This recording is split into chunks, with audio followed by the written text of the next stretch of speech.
Assalamualaikum warahmatullahi wabarakatuh. Perkenalkan, nama saya Deo Ari Anggara dengan NPM 245520111216 dari kelas TIF RP 24D CNS. Pada video kali ini saya akan menjelaskan hasil proyek saya di mata kuliah pemrograman mobile. Di sini saya akan menjelaskan tampilannya dan kodenya. Yang pertama-tama kita akan menjelaskan tampilannya terlebih dahulu. Yang pertama yaitu pada halaman login kita dapat melihat ada username dan password. Apa jadinya jika username dan password ini tidak diisi sama sekali?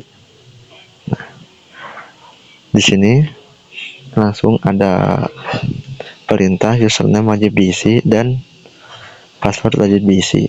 Kita coba isi username-nya terlebih dahulu. Jika username-nya diisi, di sini terdapat password wajib diisi. Lalu kita masukkan passwordnya, misal 145. Kita login. Di sini terdapat tulisan username tidak ditemukan, yang mana artinya kita belum registrasi menggunakan username ini. Kita hapus lagi. Kita register dulu, misal namanya username-nya user, emailnya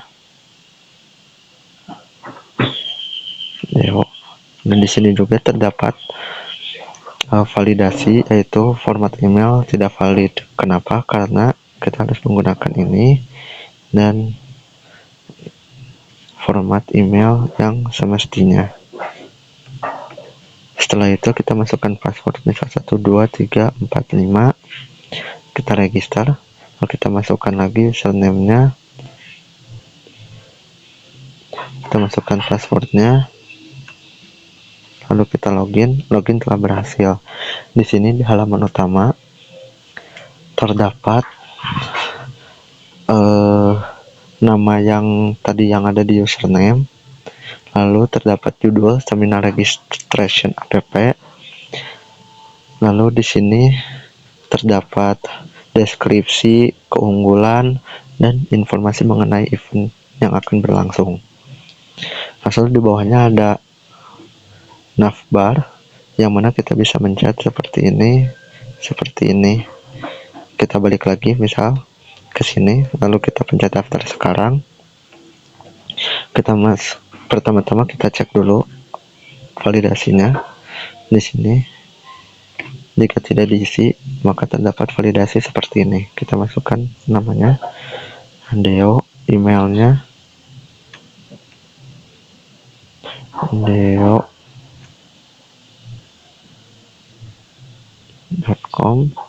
nomor HP-nya. Jika kita tidak diawali dengan 08, kita diberikan informasi yang mengharuskan kita mengawali dengan 08. 081234567891. Setelah itu kita isi jenis kelaminnya, seminar yang akan kita pilih, misal cyber security. Lalu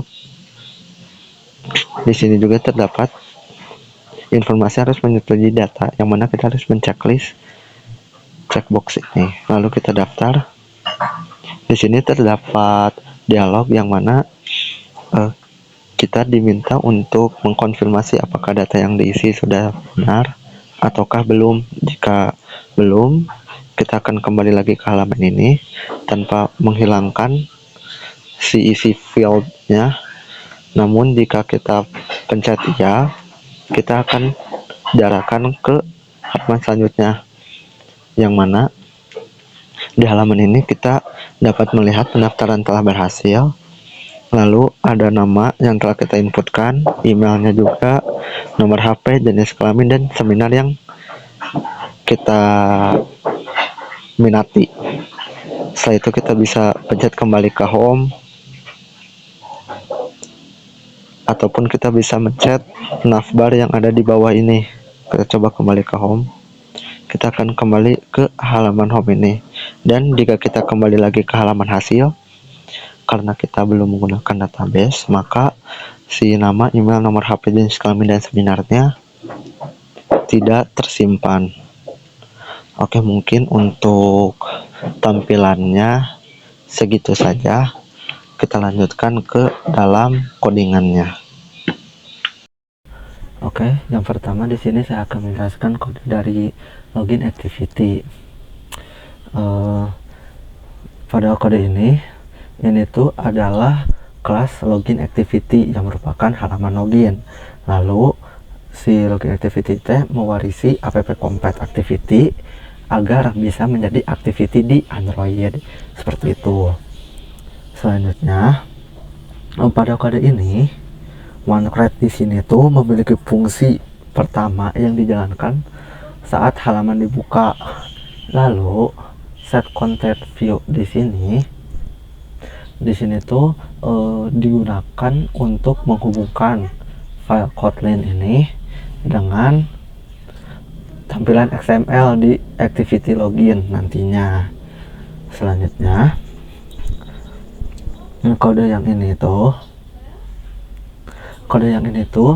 bagian yang digunakan untuk mengambil komponen dari XML seperti input username, password, tombol login, dan tombol register agar bisa digunakan di Kotlin nantinya, seperti itu. Nah, selanjutnya kode yang ini tuh digunakan untuk menyimpan data user secara lokal di perangkat, seperti nanti bisa menyimpan username dan password dari hasil register. Nah, selanjutnya di real time validation ini, di sini tuh kayak sebagai validasi real time untuk username. Jadi saat username mengetik, sistem tuh langsung ngecek apakah kosong atau tidak. Kalau kosong, langsung muncul error, atau kayak muncul validasi username wajib diisi. Jika tidak, maka tidak terjadi apa-apa. Nah, begitu. Selanjutnya, yang bagian password di sini si validasinya itu ada dua. Yang pertama, password wajib diisi, alias passwordnya itu tidak boleh kosong. Selanjutnya, banyak karakternya tuh minimal 5 karakter untuk si passwordnya. Kalau misalnya sudah selesai, udah input dengan benar, nah si errornya tuh nanti tuh akan hilang, seperti itu. Selanjutnya, kode yang ini tuh adalah event ketika tombol loginnya ditekan. Selanjutnya, untuk yang ini tuh kayak ngambil input dari user lalu menghapus spasi di awal dan di akhir, seperti itu. Oke, untuk yang ini tuh adalah errornya tuh nanti tuh di reset agar tidak menumpuk dari validasi yang sebelumnya itu. Selanjutnya, kode yang ini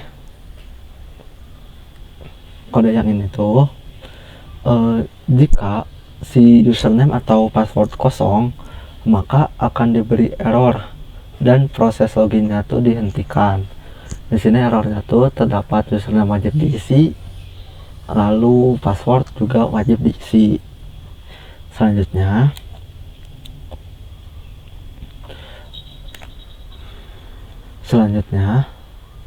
yang ini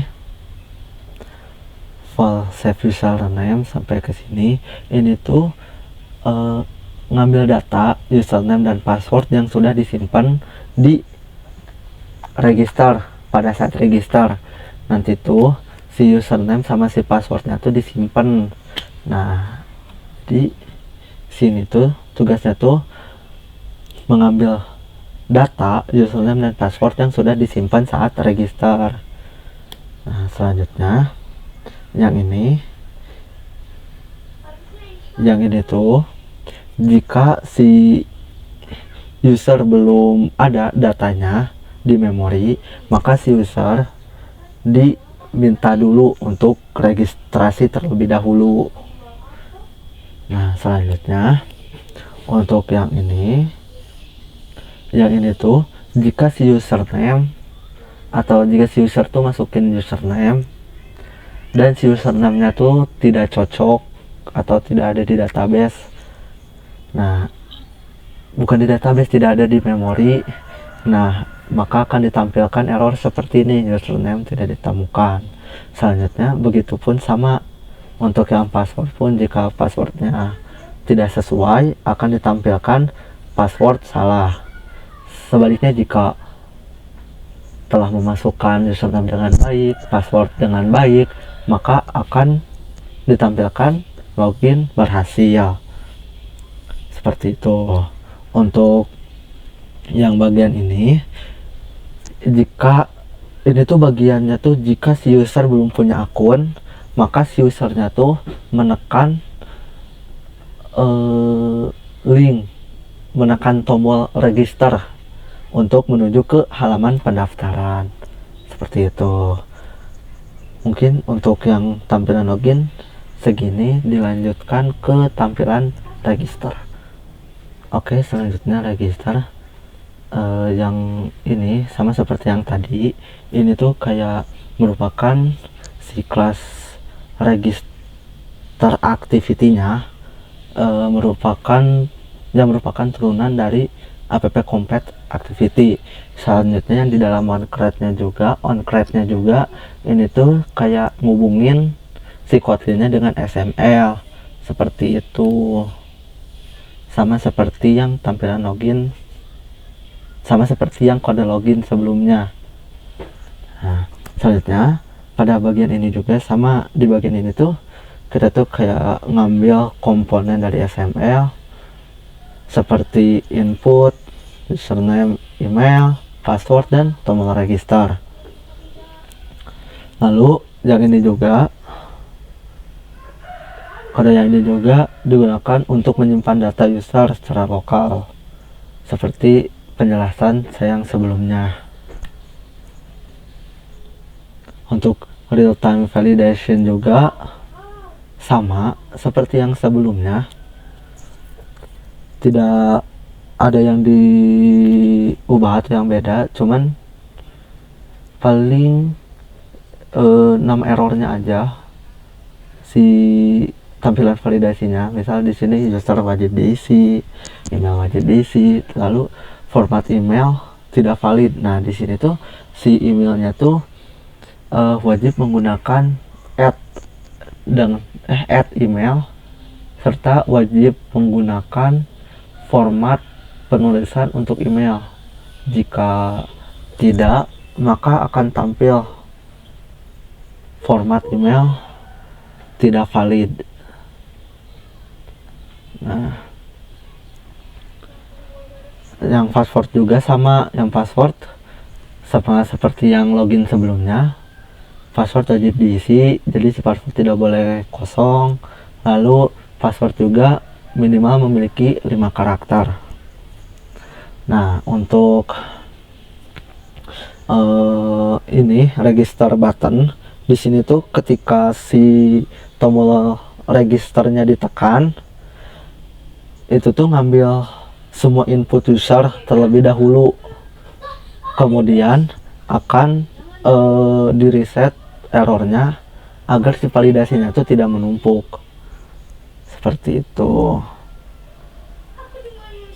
Nah, yang bagian ini tuh kayak melakukan validasi manual untuk memastikan si semua inputnya tuh benar sebelum disimpan. Jika ada yang tidak valid, proses registernya akan dihentikan. Lalu bagian ini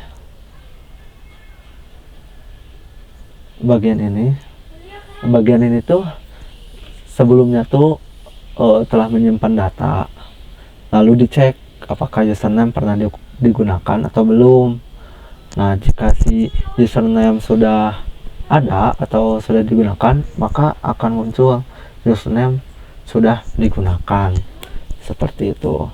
Nah, selanjutnya yang ini, kode yang ini tuh jika si username belum digunakan, maka data user disimpan ke shared preference. Nah, lalu data yang disimpan seperti username, email, dan password. Oke. Selanjutnya bagian ini tuh setelah si datanya diambil, setelah datanya disimpan, muncul deh pesan register berhasil. Kemudian si user tuh akan diarahkan kembali ke tampilan login untuk menggunakan akun yang baru saja dibuat.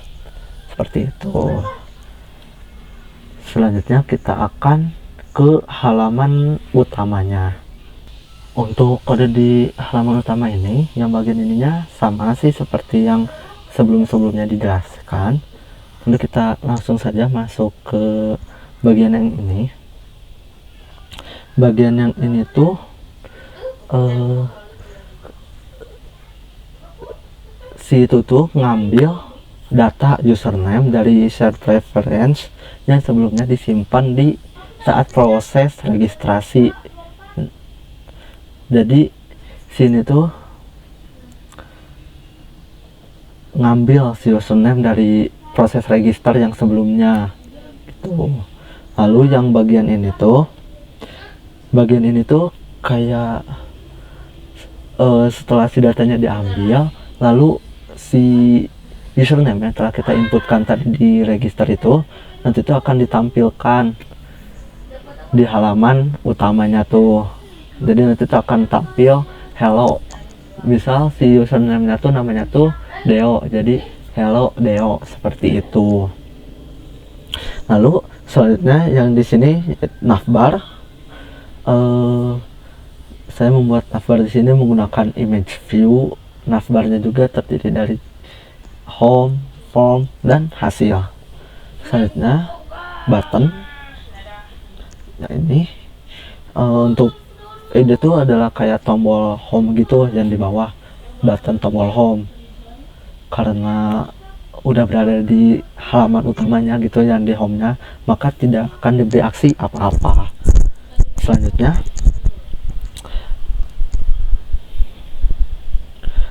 ke ini, yang ini tuh kalau si tombol button from-nya tuh ditekan, maka si aplikasi itu akan berpindah ke from activity, ke halaman form-nya gitu. Nah, sama juga yang hasil, jika kalau dipencet maka akan masuk ke tampilan hasilnya. Lalu untuk button daftar ini fungsinya tuh sama kayak menu from, yaitu kalau ditekan tuh akan mengarahkan si user ke tampilan si from untuk seminarnya, seperti itu. Nah, yang ini, untuk yang warna ini, si home, warna di sini si home diberi warna biru sebagai indikator bahwa kita tuh sedang berada di halaman home.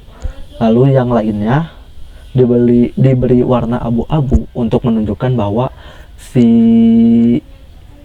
user tuh tidak sedang berada di halaman tersebut. Oke, selanjutnya dilanjutkan ke from activity. Oke, selanjutnya kita masuk ke from activity-nya. Di sini ini tuh sama seperti yang tadi, untuk inisialisasi semua komponen formnya gitu. Jadi komponen yang digunakan untuk menerima seluruh input dari user menggunakan kode ini. Selanjutnya kita masuk ke spinner. Di sini saya membuat banyak pilihan spinner, mulai dari AI sampai ke data science. Ini saya juga spinner di sini tuh menggunakan array, yang mana si array nanti tuh berisi pilihan ini. Selanjutnya saya menggunakan array adapter untuk menampilkan isi array ke spinnernya. Dengan ini si user tuh bisa memilih spinner melalui drop down. Selanjutnya text watcher, di sini tuh fungsinya tuh untuk membuat si text watchernya tuh menjadi lebih ringkas. Jadi kita tuh tidak perlu menulis ulang struktur text watchernya tuh berkali-kali. Selanjutnya untuk validasi nama, sama seperti yang tadi, validasi nama, validasi email. Nah, di sini untuk validasi nomor HP nih yang beda. Validasi nomor HP, saya menggunakan regex, yang mana hanya boleh angka dari 0 sampai 9. Di situ si kodenya itu memastikan apakah yang di inputnya tuh benar-benar angka atau bukan. Selanjutnya di sini juga pada saat input nomor HP wajib menggunakan 08. Jika tidak, maka akan muncul pesan HP error, harus diawali 08. Si panjang nomornya juga minimal 10 sampai 13 digit. Jika tidak ada, maka error akan 0. Seperti itu. Selanjutnya untuk tombol button ini, di sini tuh semua proses utama itu dijalankannya tuh di sini ketika tombol daftar ini ditekan. Nah, selanjutnya nanti tuh si ini tuh akan akan ngambil semua inputan dari si user. Lalu trim di sini digunakan untuk menghapus spasi atau spasi kosong di awal atau di akhir. Selanjutnya ambil data genre. Di sini di sini si gendernya tuh maksimal kan ngambil 1. Jadi kalau gak ada yang dipilih, maka sini tuh kosong, seperti itu. Selanjutnya si ini selanjutnya yang ini var is valid true, itu tuh si variabelnya tuh akan berubah menjadi false jika ada inputan yang salah. Selanjutnya if name text is empty, jika nama validasi namanya kosong, maka namanya tuh wajib diisi. Nanti akan muncul tampilan atau kayak akan muncul kalimat nama wajib diisi. Begitupun dengan email, lalu nomor HP, gender, apapun itu, pokoknya nanti ada validasinya, hampir sama seperti ini. Selanjutnya untuk validasi yang gender, di sini jika gender seperti jika si gendernya tuh kosong, maka akan muncul pilih jenis kelamin. Selanjutnya yang spinnernya juga sama, pilih spinner terlebih dahulu. Terus jika si checkboxnya ini belum diisi, checkbox itu, jadi si checkboxnya tuh belum di di checklist, maka akan muncul harus menyetujui data, seperti itu. Lalu selanjutnya jika si checkboxnya sudah di checklist, maka akan muncul dialog seperti apakah data yang Anda isikan sudah benar, menggunakan set message. Nah, jika sudah, maka akan dilanjutkan ke halaman hasil. Namun jika tidak, maka akan balik lagi nih ke si halaman formnya itu. Nah, untuk navbar sama seperti yang dijelaskan sebelumnya, seperti warnanya juga sama seperti yang dijelaskan sebelumnya. Oke, next kita ke hasil activity. Oke, yang pertama kode yang ini. Kode yang ini tuh digunakan untuk mengambil data yang dikirim dari from activity menggunakan intent. Lalu get string extra di sini digunakan untuk mengambil data berdasarkan key yang sebelumnya dikirim menggunakan put extra di from activity. Data yang diterima juga berupa nama, email, gender, dan seminar. Selanjutnya, bagian yang ini digunakan untuk menghubungkan. Jadi setelah diterima gitu, lalu dihubungkan setiap text view-nya pada layout menggunakan find view by ID. Text view ini nanti digunakan untuk menampilkan data yang telah diisi oleh user. Lalu selanjutnya di sini si datanya tuh akan ditampilkan ke masing-masing text view. Contoh TV nama, teks nama, ininya tuh nama, nanti ininya tuh diisikan otomatis sesuai yang kita isi di form activity-nya. Selanjutnya button ke home.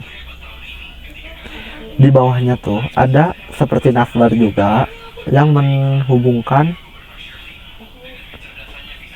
file hasil ke file home. Jadi ketika si navbarnya tuh ditekan, maka kita tuh akan balik lagi ke utama, ke si home-nya. Lalu di sini juga navigasi yang tadi saya jelaskan yang disimpan di bawahnya tuh. Jadi jika mencet ke home akan balik lagi ke home. Nah, jika kita mencet ke from activity akan balik lagi ke from activity. Sedangkan jika kita mencet hasil maka tidak ada aksi apa-apa karena kita sedang berada di hasil. Untuk warna juga sama seperti yang telah saya jelaskan sebelumnya. Selanjutnya di bagian drawable ini, bagian ini tuh isi tentang kayak seperti gambar, lalu icon-icon yang terdapat pada